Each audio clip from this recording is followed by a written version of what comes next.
ยนตร์มีประเด็นที่แข็งแรงมาพร้อมกับคอนเซปต์ที่น่าสนใจโดยเฉพาะกับความขัดแย้งทั้งภายในและระหว่างตัวละครนอกจากนี้ยังมีวัตถุดิบในการนำเสนอที่ยอดเยี่ยมแต่กลับเลือกที่จะละเลยและแต่เรื่องราวเพียงผิวเผินทั้งโรแมนติกคอมเมดี้และระทึกขวัญแต่หนังมีปัญหาในการหยิบจับทุกอย่างมาผสมรวมกันมีโมเมนต์สุดโรแมนติกที่น่าจะถูกใจใครหลายคนโดยเฉพาะกับแฟนคลับของคู่รักอย่างแดนและแพตตี้ครับ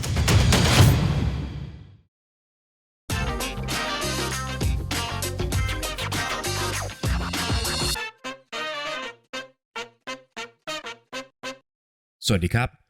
ยินดีต้อนรับเข้าสู่ฟิเมนรีวิวนะครับและภาพยนตร์ที่เราจะนำมารีวิวกันในวันนี้ก็คือทวงคืน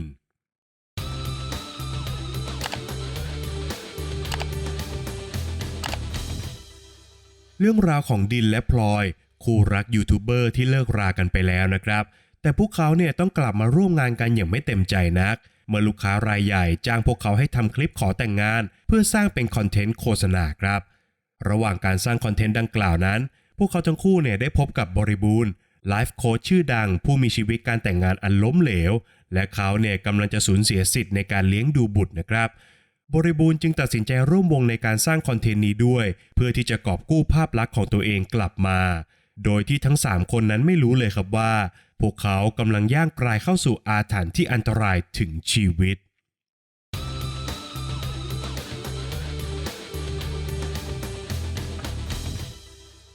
จากจุดเริ่มต้นเล็กๆนะครับอย่างการที่มีแฟนคลับเนี่ยสร้างเพจที่มีชื่อว่าทวงคืนแพตตี้อังสุมาลินจากแดนวรเวทเพื่อเรียกเสียงหัวเราะจากแฟนคลับนะครับแต่มันกลับสร้างกระแสนิยมได้จนมีผู้ติดตามกว่า 100,000 คนเพจดังกล่าวเนี่ยกลายมาเป็นแรงบันดาลใจสำคัญให้กับผู้กำกับและก็ศิลปินมากความสามารถอย่างแดนวรเวทลุกขึ้นมาเขียนบทและก็กำกับภาพยนตร์เรื่องทวงคืนด้วยตัวเขาเองครับพร้อมกับหยิบเอากระแสของเขาแล้วก็แฟนสาวอย่างแพตตี้อังสุมาลินมาใช้เป็นอาวุธทางการตลาดแต่ในขณะเดียวกันความสัมพันธ์นอกจอของทั้งคู่เนี่ยก็กลายเป็นปัจจัยสำคัญของการเล่าเรื่องด้วยเช่นกันครับภาพยนตร์เรื่องทวงคืนนั้นมาพร้อมกับคอนเซปต์ที่น่าสนใจนะครับโดยเฉพาะกับความขัดแย้งทั้งภายในและก็ระหว่างตัวละครไม่ว่าจะเป็นการที่ทั้งดินและพลอยนั้นเลิกรากันไปแล้วแต่ว่าต้องมาทำตัวรักกันเพื่อสร้างคอนเทนต์ขณะที่บริบูรณ์นั้นเป็นคนที่มีชีวิตครอบครัวล้มเหลวและกำลังพยายามจะกอบกู้มันครับนอกจากนี้เมื่อมองลึกลงไปในแต่ละตัวละครแล้วนะครับพวกเขาทั้ง3คนนั้นล้วนมีบางสิ่งบางอย่างที่สอดรับและก็เติมเต็มซึ่งกันและกันได้อย่างลงตัวมากๆครับทั้ง3ตัวละครเนี่ยถูกโยนเข้าสู่สถานการณ์อันแสนฉูดฉาดและก็อึกกระทึกครึกโครมครับโดยทวงคืนนั้นเลือกจะวางตัวเองเป็นภาพยนตร์แนวโรแมนติกคอมเมดี้ผสมผสานกับความระทึกขวัญครับแต่อย่างไรก็ตามภาพยนตร์เนี่ยยังไม่สามารถเกลี่ยทุกอย่างให้แนบเนียนเป็นเนื้อเดียวกันได้อย่างลงตัวครับโดยฝั่งของความสยองขวัญนั้นภาพยนตร์สามารถสร้างบรรยากาศอันน่าสะพรึงกลัวได้ดีทีเดียวนะครับโดยเฉพาะอย่างยิ่งเมื่อภารกิจหลักของตัวละครเนี่ยคือการสร้างคอนเทนต์หลายต่อหลายฉากของภาพยนตร์จึงให้ความรู้สึกเหมือนกับภาพยนตร์แนวฟาร์มฟุตเทจซึ่งทำให้ผู้ชมเนี่ยลุ้นตามไปพร้อมกับตัวละครครับว่าอะไรจะโผล่เข้ามาในเฟรมของพวกเขาบ้างแต่ถึงกระนั้นนะครับภาพยนตร์ก็ใส่พลังมามากเกินไปจนล้นโดยการสร้างโมเมนต์จัมป์สแกร์ให้กับเรื่องราวมากเกินจำเป็นอีกทั้งเมื่อภาพยนตร์เนี่ยผสมผสานกับความคอมเมดี้ลงไปในทุกสถานการณ์แล้วด้วยนะครับจึงทำให้ทุกอย่างเนี่ยดูทีเล่นทีจริงมากกว่าจะหายใจไม่ทั่วท้องได้อย่างที่ควรจะเป็นครับขณะที่ฝั่งของความคอมเมดี้นั้นสิ่งที่น่าชื่นชมก็คือตัวหนังเนี่ยไม่ได้ใช้ถ้อยคำหยาบคายเป็นปัจจัยหลักในการสร้างเสียงหัวเราะนะครับแต่เลือกที่จะมุ่งเน้นไปที่การหยอกล้อและก็แซวสถานการณ์อันโหดร้ายที่เหล่าตัวละครเนี่ยกำลังเผชิญอยู่ได้อย่างมันมือมากๆครับอย่างไรก็ตามการที่ทั้งแดนวรเวทแพตตี้อังสุมาลินและก็บีมกวีเนี่ยพวกเขาไม่ใช่นักแสดงตลกโดยธรรมชาตินะครับจึงทำให้การแสดงในหลายต่อหลายฉากของเรื่องนั้นดูเป็นการเล่นใหญ่จนเกินพอดีไปสักหน่อยครับและมันก็ไม่ได้สร้างเสียงหัวเราะได้ในครบทุกมุกตามที่พวกเขาเนี่ยคาดหวังเอาไว้พาร์ทที่น่าสนใจที่สุดคงหนีไม่พ้นความโรแมนติกนั่นแหละครับโดยเคมีนอกจอของทั้งแดนวรเวทและก็แพตตี้อังสุมาลินนั้นส่งผลโดยตรงต่อการแสดงอันเป็นธรรมชาติในพาร์ทโรแมนติกของพวกเขาอย่างไรก็ตามนะครับเมื่อมองจากภาพรวมแล้วเนี่ยความโรแมนติกของภาพยนตร์นั้นค่อนข้างผิดที่ผิดทางและพยายามจะนำเสนอประเด็นหลักของเรื่องมากเกินไปจนไร้ชั้นเชิงครับสิ่งเดียวที่ยึดโยงเรื่องราวทั้งหมดเข้าด้วยกันได้ก็คือ ปริศนาของเหตุการณ์อาถรรพ์ทั้งหมดที่เกิดขึ้นกับเหล่าตัวละครซึ่งความน่าสนใจทั้งหมดเนี่ยมันก็พังทลายลงครับเมื่อภาพยนตร์เฉลยเรื่องราวทั้งหมดออกมาเมื่อมาถึงตรงนี้แล้วนะครับมันคงจะไม่ผิดนักหากผมจะบอกว่าปัญหาที่ใหญ่ที่สุดของภาพยนตร์เรื่องทวงคืนก็คือบทภาพยนตร์นั่นเองครับโดยภาพยนตร์มีวัตถุดิบที่ยอดเยี่ยมอยู่ในมือแต่กลับให้ความสำคัญผิดจุดไปสักหน่อยครับเช่นการที่ภาพยนตร์เนี่ยเลือกจะสร้างตัวละครหลักให้เป็นยูทูบเบอร์ซึ่งเป็นอาชีพยอดฮิตของสังคมยุคปัจจุบันและก็มีแง่มุมที่น่าสนใจให้สำรวจมากมายครับเช่นตัวตนของเหล่ายูทูบเบอร์เมื่ออยู่หลังกล้องและก็หน้ากล้องหรือผลกระทบที่พวกเขาได้รับเมื่อต้องแบกความคาดหวังของเหล่าแฟนคลับที่มักจะคิดว่าชีวิตคู่ของพวกเขาเนี่ยราบรื่นไร้ปัญหาแต่ภาพยนตร์กลับเลือกที่จะละเลยและก็แตะเรื่องราวดังกล่าวเพียงผิวเผินจนนำมาซึ่งคำถามครับว่าหากตัวละครในเรื่องเนี่ยไม่ได้เป็นยูทูบเบอร์เรื่องราวในภาพยนตร์นั้นจะแตกต่างจากที่เป็นอยู่หรือไม่นอกจากนี้หลายต่อหลายอย่างของภาพยนตร์ยังขาดเหตุผลรองรับและก็เต็มไปด้วยคำถามมากมายนะครับขณะที่หลายปมของภาพยนตร์มีอาการจบไม่ลงแล้วก็วนเวียนอยู่ในอ่างนานเกินจำเป็นครับโดยรวมแล้วนะครับภาพยนตร์เรื่องทวงคืนเป็นภาพยนตร์ที่มีประเด็นหลักที่น่าสนใจมีกลุ่มตัวละครหลักที่ลงตัวและมีวัตถุดิบในการนำเสนอที่ยอดเยี่ยมครับแต่ภาพยนตร์มีปัญหาในการหยิบจับทุกอย่างมาผสมรวมกันอย่างไรก็ตามภาพยนตร์ก็ยังมีโมเมนต์สุดโรแมนติกที่น่าจะถูกใจใครหลายคนนะครับโดยเฉพาะกับแฟนคลับของคู่รักอย่างแดนและก็แพตตี้สุดท้ายนี้นะครับคำพูดของผมเนี่ยเป็นเพียงความรู้สึกจากคนดูคนหนึ่งเท่านั้นทุกท่านสามารถพิสูจน์ทุกอย่างได้ด้วยตาของตัวเองในโรงภาพยนตร์นะครับ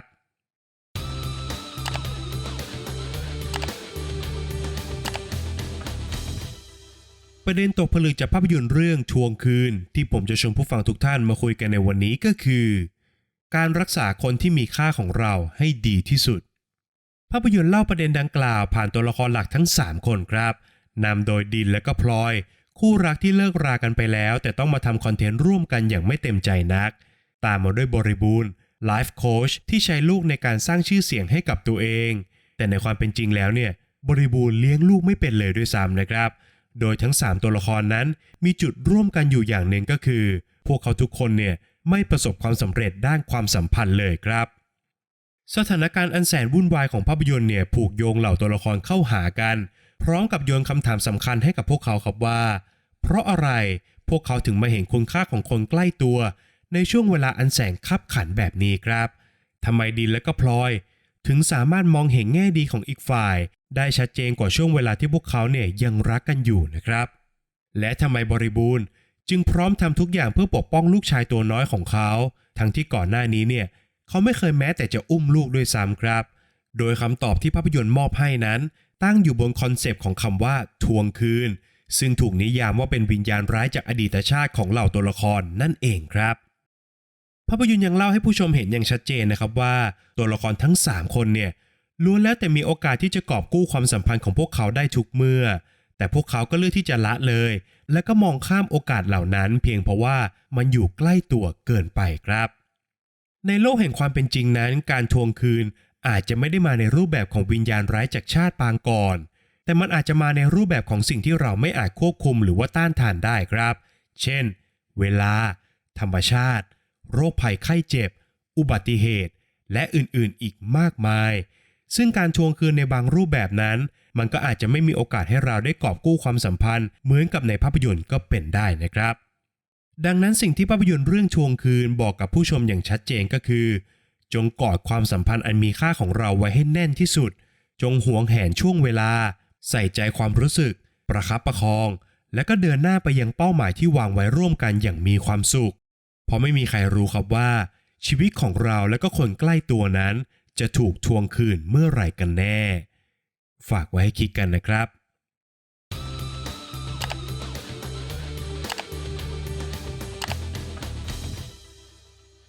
แล้วก็มาถึงช่วงการให้คะแนนของภาพยนตร์กันแล้วนะครับในส่วนของบทภาพยนตร์นั้นผมขอให้ไว้ที่5คะแนนครับด้วยรสชาติของภาพยนตร์ที่หลากหลายทำให้การควบคุมเรื่องราวให้อยู่ในทิศทางที่ควรจะเป็นนั้นเป็นเรื่องที่ยากมากๆนะครับถ้าว่ากันตามเนื้อผ้าก็คือบทหนังเนี่ยมีรอยแผลให้เห็นอยู่มากมายครับมีคำถามที่ไม่ได้ถูกตอบอยู่เต็มไปหมดรวมถึงมีความไม่สมเหตุสมผลมากมายแต่หนังก็พอจะเอาตัวรอดได้ด้วยประเด็นหลักที่ยึดโยงเรื่องราวทั้งหมดเข้าด้วยกันอย่างฉิวเฉียดมากๆครับ ในส่วนของงานสร้างนั้นผมขอให้ไว้ที่7คะแนนครับหนังมีงานเซตอัพที่ดีนะครับโดยเฉพาะพาร์ทฝั่งความสยองขวัญเนี่ยทั้งการจัดแสงที่แม้บางฉากเนี่ยจะมืดเกินไปบ้างแต่มันก็สามารถมอบบรรยากาศที่น่าขนหัวลุกได้ดีครับทั้งงานด้านภาพที่หลายๆฉากเนี่ยเลือกใช้ภาพแบบฟาวด์ฟุตเทจทำให้ผู้ชมนั้นรู้สึกเหมือนเป็นผู้ยกกล้องถ่ายทำไปพร้อมกับตัวละครแต่ส่วนที่ผมหักคะแนนเนี่ยมาจากการตัดต่อครับซึ่งการเปลี่ยนอารมณ์ของหนังยังทำได้ไม่ค่อยแนบเนียนเท่าไหร่นักรวมถึงบางฉากที่ควรจะเป็นจุดจบของเรื่องเนี่ยกลับถูกยื้อให้ยืดยาวโดยไม่จำเป็นครับขยับมาต่อกันที่นักแสดงนะครับผมขอให้ไว้ที่5คะแนนครับแม้ว่าทั้งแดนวรเวทและก็แพตตี้อังสุมาลินนั้นจะทำหน้าที่ของพวกเขาได้ดีในโมเมนต์โรแมนติกของภาพยนตร์นะครับแต่ในภาพรวมแล้วเนี่ยทั้งคู่ยังติดการเล่นใหญ่เพื่อเรียกเสียงหัวเราะมากจนเกินไปซึ่งแม้มันจะทำงานกับผู้ชมในบางฉากนะครับแต่ก็ต้องยอมรับตามตรงครับว่าในหลายๆฉากเนี่ยมันดูเป็นการพยายามจนล้นเกินไปครับเมื่อผสมรวมกับบทสนทนาที่ไม่ค่อยจะเป็นธรรมชาติแล้วตัวละครทุกคนจึงดูขาดตัวตนที่ชัดเจนแล้วก็เปลี่ยนบุคลิกไปเรื่อยๆตามแต่ละฉากที่พวกเขาแสดงอยู่แทนครับข้อคิดที่ได้นะครับผมขอให้ไว้ที่5คะแนนครับแน่นอนครับประเด็นที่หนังนำเสนอนั้นชัดเจนและก็แข็งแรงมากแต่สิ่งที่ทำให้คะแนนในข้อนี้ถูกลดทอนลงมาเหลือเพียง5คะแนนก็คือวิธีการนำเสนออันไร้ชั้นเชิงของภาพยนตร์นั่นแหละครับโดยตัวหนังเนี่ยพยายามจะเน้นย้ำใจความสำคัญกับผู้ชมมากเกินไปจนขาดความเป็นธรรมชาติถึงขนาดที่ให้ตัวละครเนี่ยมาพูดคำคมใส่กันในสถานการณ์เฉียดเป็นเฉียดตายนะครับภาพรวมของประเด็นเนี่ยจึงถูกลดทอนความน่าเชื่อถือลงไปเนื่องจากหนังเนี่ยย่อยทุกอย่างให้กับผู้ชมอย่างละเอียดจนเกินไปครับส่วนสุดท้ายก็คือส่วนของความสนุกนะครับผมขอให้ไว้ที่5คะแนนครับหนังเรื่องนี้มันไม่ได้คุยกับผมจริงๆนะครับไม่ว่าจะในแง่ของความโรแมนติกความคอมเมดี้หรือความลึกลับระทึกขวัญของเรื่องอย่างที่บอกครับว่าหนังมันฉูดฉาดมากนะครับแต่สำหรับผมแล้วเนี่ยผมคิดว่ามันหนักมือเกินไปสักหน่อยหากลองลดทอนมุกตลกลงบ้างเหลือไว้เฉพาะอันเด็ดๆเท่านั้นเนี่ยแล้วก็ลองลดทอนการจัมป์สแกร์ลงสักหน่อยเอาแค่ฉากที่ต้องเน้นๆก็พอนะครับรวมถึงลดความโรแมนติกที่มากเกินพอดีในช่วงท้ายลงสักนิดนึงผมเชื่อนะครับว่าหนังน่าจะกลมกล่อมมากขึ้นอย่างแน่นอนครับจากคะแนนทั้ง5ส่วนนะครับหารเฉลี่ยกันออกมาแล้วทำให้ภาพยนตร์เรื่องทวงคืนได้คะแนนเฉลี่ยจากฟีเมนต์ไปอยู่ที่5.4 คะแนนครับ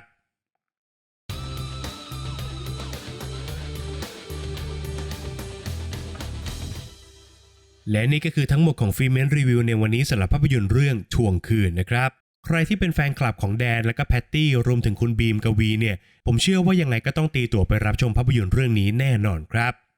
ก่อนจากกันไปครับอย่าลืมกดไลค์กด Subscribe แล้วก็กระดิ่งแจ้งเตือนให้กับฟีเมนต์ในทุกช่องทางด้วยนะครับไม่ว่าจะเป็น Facebook